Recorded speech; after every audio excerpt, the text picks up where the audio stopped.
And of course, our thoughts go out to everyone that's impacted by those tornadoes. Storm Track 3 meteorologist Katie Melvin joins us now.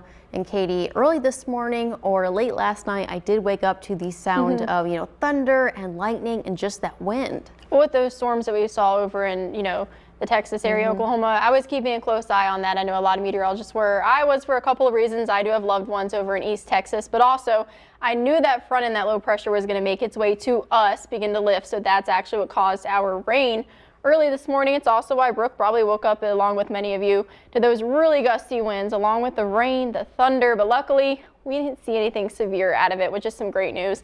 Even better news, the cold front's continuing to push off to the east, carrying a lot of that cloud and rain with it. Right now, we still see a couple of clouds here and there, but overall, pretty quiet night is expected for the most part. Pretty chilly though. We're down into those 50s and 40s for some of us. Marion right now at 47, Mount Vernon 51, along with Sparta at 51 as well. So although we're pretty much where we should be for this time of year, it's a bit of a shock to the system after the warmth that we've been enjoying the past couple of days. Temperatures continue to dip down into those low 40s for our lows overnight tonight. In the early morning hours, if you have to get out early, just be cautious. There might be a little bit of a patchy fog, but at least the winds have started to calm down at least a little bit compared to those 40-mile-per-hour gusts we saw earlier this morning. Tonight, though, chilly conditions are expected again. It's not unseasonably cold. It's pretty much where we should be. But again, it might be a bit of a shock to the system. Some patchy fog also possible in those early morning hours.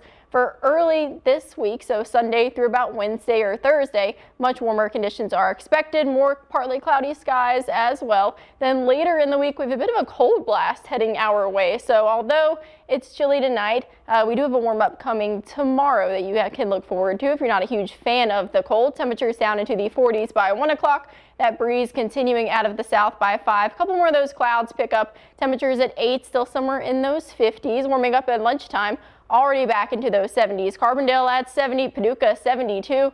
By the heat of the day, we're pretty much hitting those low 70s for our high tomorrow. So great news if you enjoy the warmth.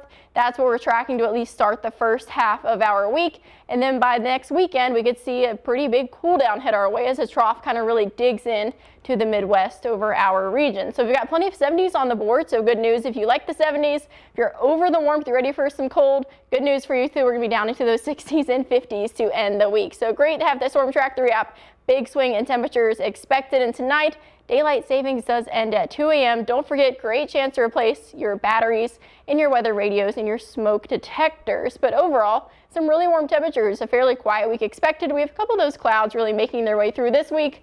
We do have another chance of rain on the board, which is some great news. We are still dealing with drought across the area. Scattered showers expected on Friday. After the showers make their way through, we've got some pretty cold temperatures on deck, down into the 50s for our highs. Oh my goodness, that is a pretty big drop from Thursday going into Saturday, about 20 degrees. I'm just trying to give everybody something, all the cold weather lovers, the warm weather lovers. You can only do your best, right, Katie? Yeah, pretty much. All right, thanks.